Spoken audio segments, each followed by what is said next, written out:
You want to listen to a podcast? By who? Georgia GOP Congressman Doug Collins. How is it? The greatest thing I have ever heard in my whole life. I could not believe my ears. In this house, wherever the rules are disregarded, chaos and mob rule.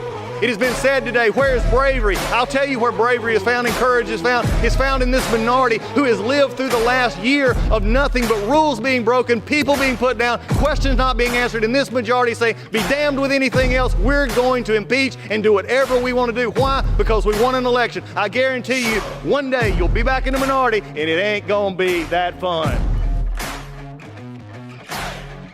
All right, everybody, welcome back to the Doug Collins Podcast. We're here. Just wanted to today, with everything coming out of the elections, I want to just take a quick break because I think one of the things, and we've discussed it earlier this week about the New Hampshire primaries and everything on where we go from here, but I wanted to spend today looking at a few stories that, frankly, are getting overlooked, and they have significance in the election process. And so let's go to this after the break. I want to bring in a few issues to discuss disinformation, discuss the media's role, discuss foreign affairs, which typically is not as big an issue in a Republican or a Democratic primary, but especially a general as well. It has to be special conditions for that to actually occur. And then just the media censorship that we're seeing across the spectrum here that I think is going to possibly affect the election. So right after the break, we'll be back to discuss these issues as we have a midweek edition of the Doug Collins Podcast. Hey, folks, when you look out and you see the country and just the disarray it is, you see the Biden administration, you see the wholesale prices have just went through the roof again. Inflation is tearing us up. If you have your finances all impinged in just a few areas, if you're just in stocks and bonds and you're not diversified, I got some news for you. You need a navigator. You need somebody to help you get to where you need to go with those finances. And I can't think of anybody better to do that than my friends at Legacy Precious Metals. You need precious metals in that portfolio. You need gold and silver. And Legacy Precious Metals, the folks there, they're the navigators. They know how to deal with tough times. They know and how to look ahead and take your personal situation and make it something that can be workable for you in the long term, because that's, at the end of the day, that's the one you're most concerned about. You need to make sure that your personal finances and your retirement are secure. You need folks like Legacy Precious Metals helping you in that. They will take the time to learn you. They'll learn your finances. They'll learn where your investment goals are, and they'll help you get there. And metals and gold right now, in this kind of crazy inflation, in this kind of crazy economy with the Biden's economy, is just, you need that help. And Legacy Precious Metals is the one to do that. So give Legacy Precious Metals a call, 866-528-1903, 866-528-1903, or you can always visit them online at legacypminvestments.com, and you can download their free investor's guide. Legacy Precious Metals, they're the ones you need. They're the navigators to help you through these turbulent times. Hey, everybody, Mike Lindell and the MyPillow employees want to thank all of my listeners, the Great Doug Collins Podcast listeners, for your continued support. To thank you, they're offering an overstocked clearance sale right now for the best price you ever use when you use the promo code Collins, COLLINS, and you get free shipping on the entire order. You get 50% off the MyPillow 2.0, the brand new flannel sheets that just arrived and won't last long. Get six-pack towel sets for only $29.98. And take advantage of the free shipping on large items like mattresses and mattress toppers. 100% made here in the United States and on sale for as low as $99. Everything is on sale, from the brand new kitchen towels that have the same technology as the bath towels that actually absorb dog beds, blankets, couch pillows, and much, much more. To get the best specials ever, go to the mypillow.com, and use the promo code Collins, COLLINS, or call 800-986-3994 and use the same keyword Collins, COLLINS, and get free shipping on your entire order while supplies last. MyPillow products, thank you. Y'all go check them out.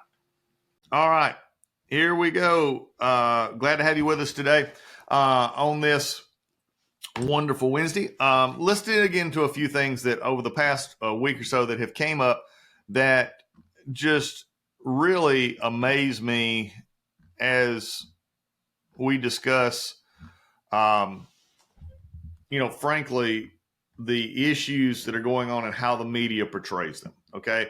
This is something that is a issue we got to deal with. It's an issue that of how we move in it, how we work with it, however you want to call it, if you would, is what is going on with the media and how they are reporting certain things. And also, frankly, how our Department of Justice is handling certain issues. Now, we have a report, and I'm trying to be very, I'm not saying kind here, I'm just being honest here. I'm trying to figure out a way to actually put this in perspective that we have seen over the last little bit in the Hunter Biden issue.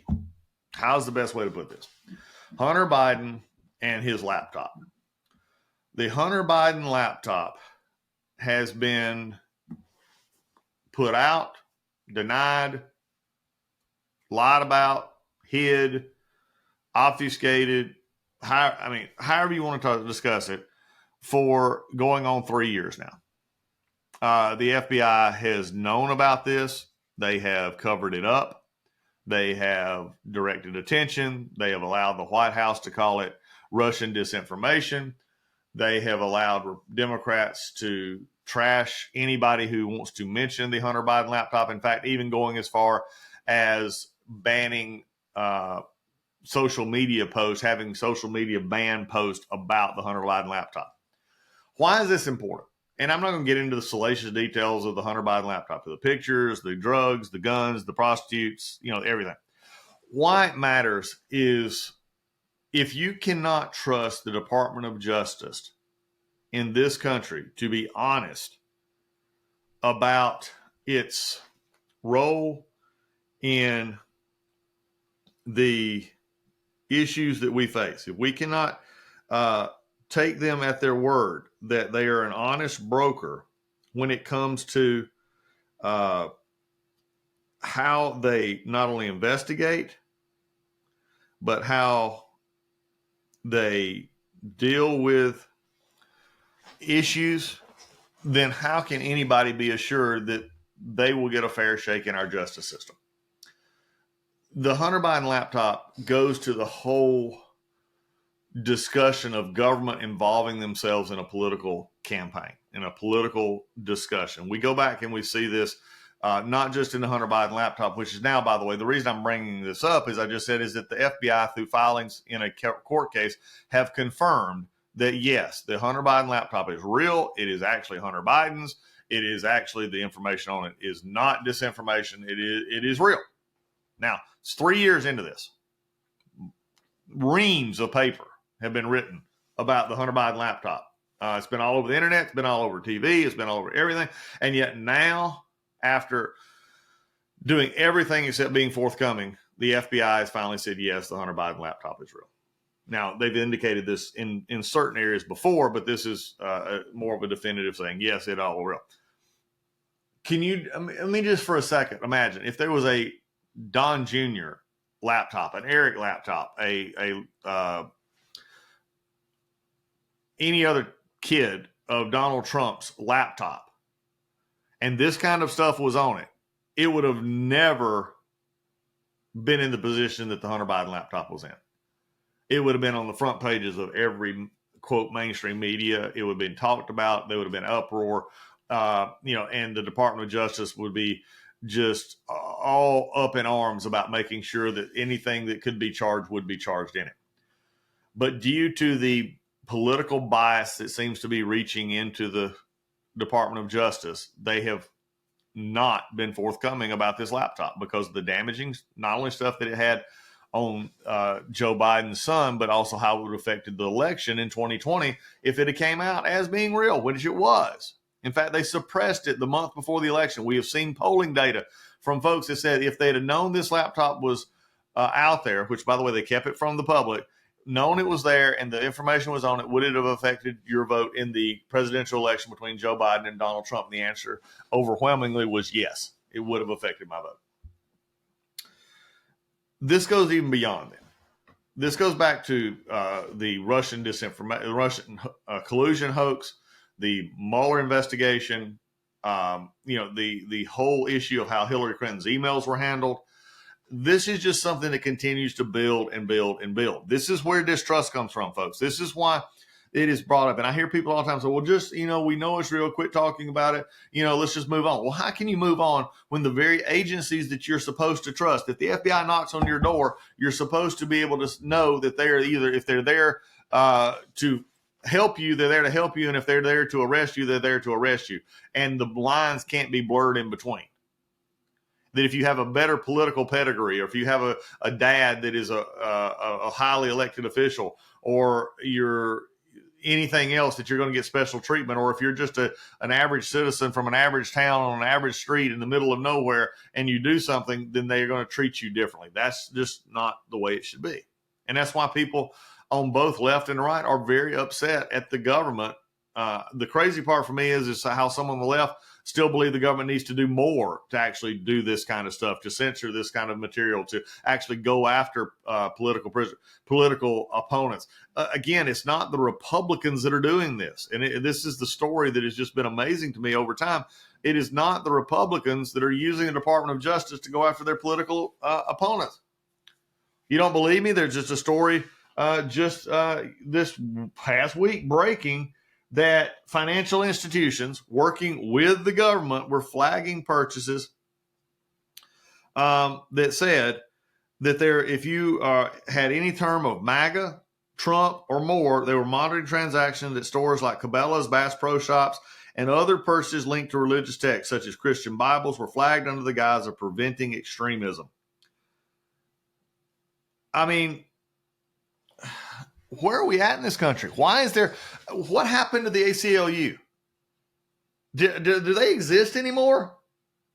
Or only they exist for liberal causes? Now, occasionally they piped in on a couple of these, one of these Trump issues as well on the gag order, but you don't ever see them. They are only a left-leaning organization now. They do not protect all speech. They could care less about protecting all speech.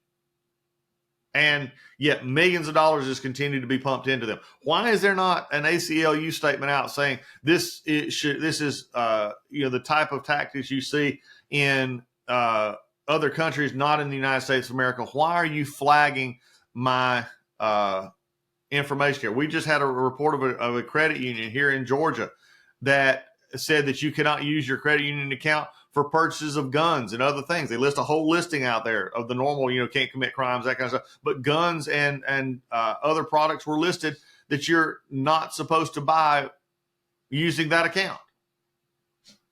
If you don't think this is real, folks, then don't take my word for it. I've always said here on the Doug Collins podcast, I will give you the information that I have, that I've looked at, that I trust. But if you disagree or you have another source, then let me know. Go to the DougCollinsPodcast.com, hit the email button, and send me your research. I'd love to see it. May not agree with it, or I may agree with it. Who knows? But at a certain point in time, you can't, if you're not believing how much the government is spying on you, then you got a problem.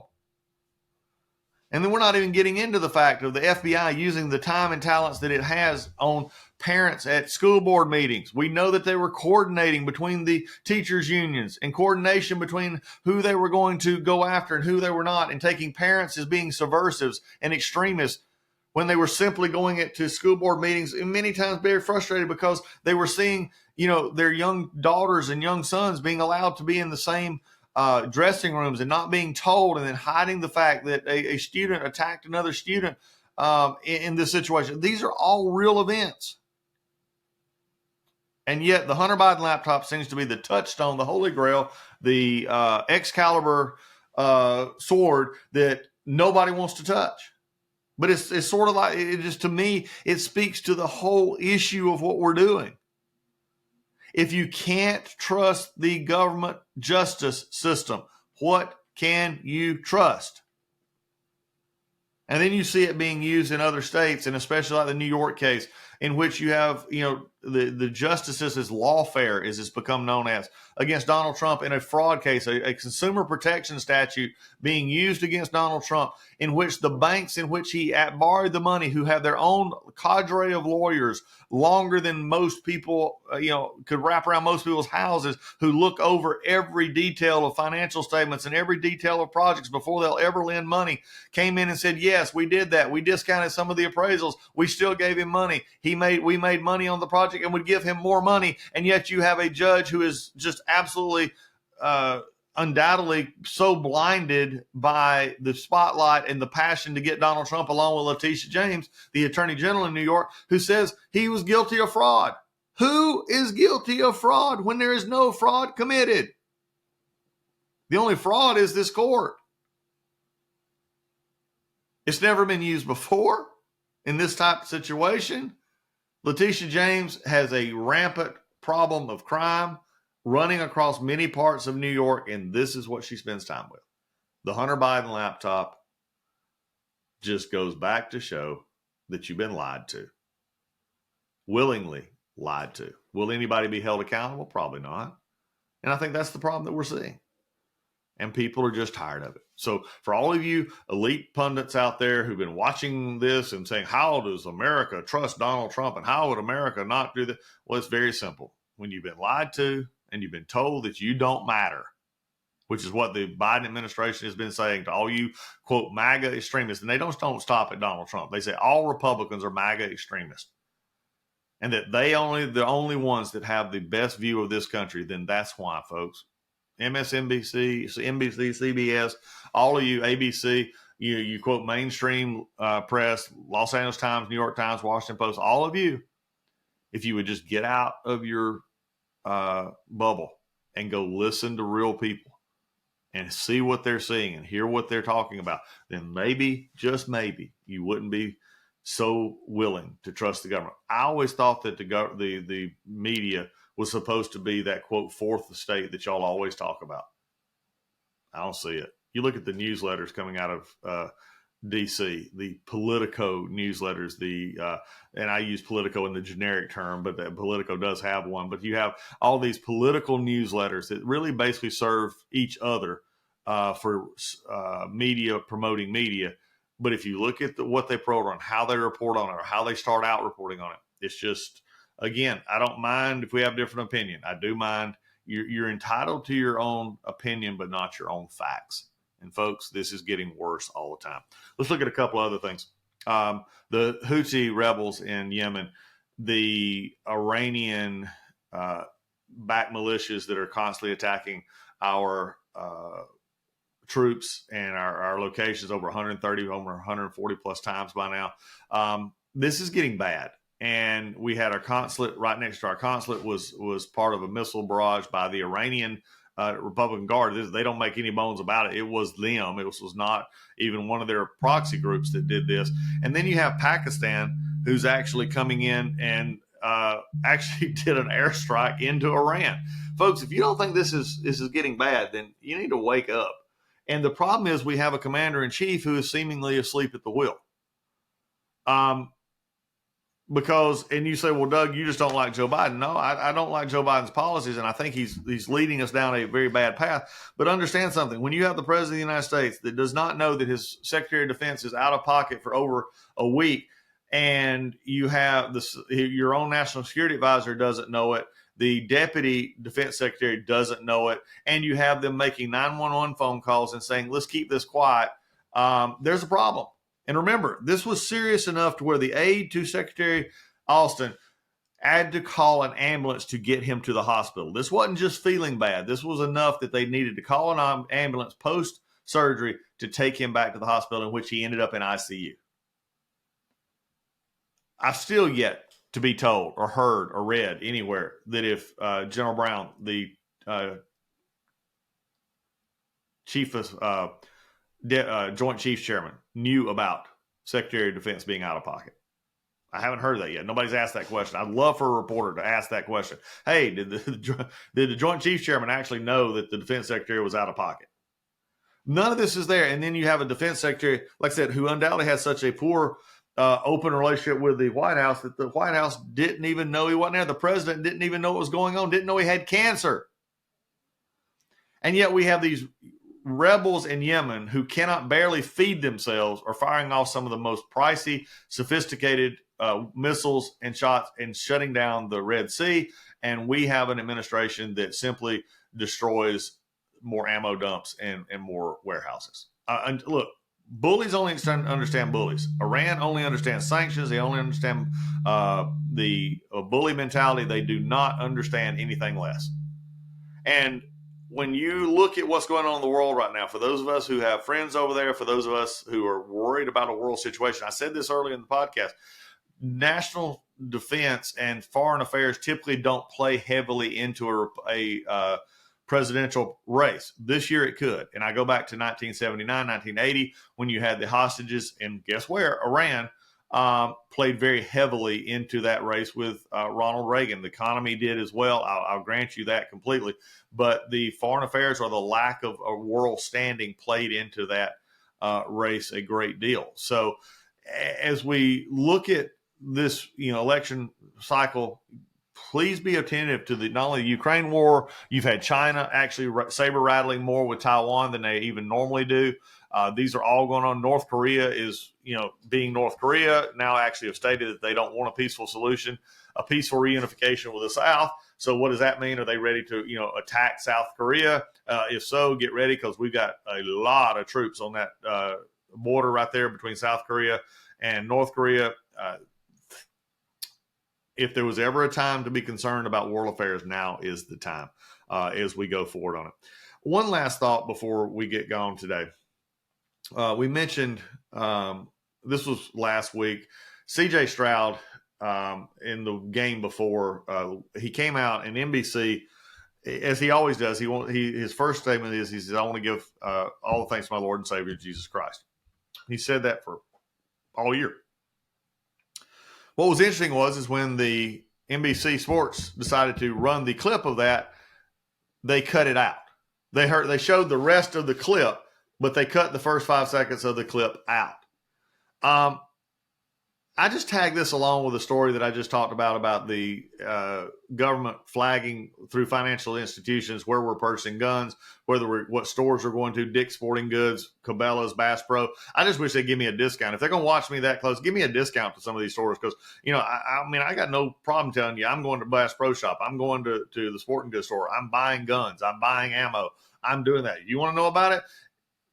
You're going to spy on me? Fine. But I don't care. It's my right, and it's my prerogative as a citizen to spend my money that I've legally earned where I want to on legal products. It's time, like I said, where is the ACLU when we need them? Free speech. Again, NBC can press whatever they want to press. All right, they're not the government. First Amendment, not that big of an issue here. Okay, it's not an issue. That deals with government interference in speech. But NBC is granted a license for the airwaves from the government. And the manipulation that is going on here, and we talked about it earlier with the Hunter Biden situation, the Russia collusion, the Hillary Clinton emails, all of this. When you have institutions that are no longer trusted, then do not complain when the American public do not trust the institutions. And they act out in the only way they can, and that is by questioning everything, by not believing anything, and by being very scared of the very government that should be there to protect their best interests in general welfare. That's sort of what the Constitution says. But we don't right now. So that was where I wanted to leave you today, is question things, both the right and the left. Learn. Read. Don't just read what you want to hear. Read everything. Make your own decisions. Think. We have gotten away from generations now that are just dependent on media and social media and TikTok and who is the latest influencer. And wow, they've got 1 million followers on Twitter. I believe what they say. Bullcrap. Believe what you read and believe what you research.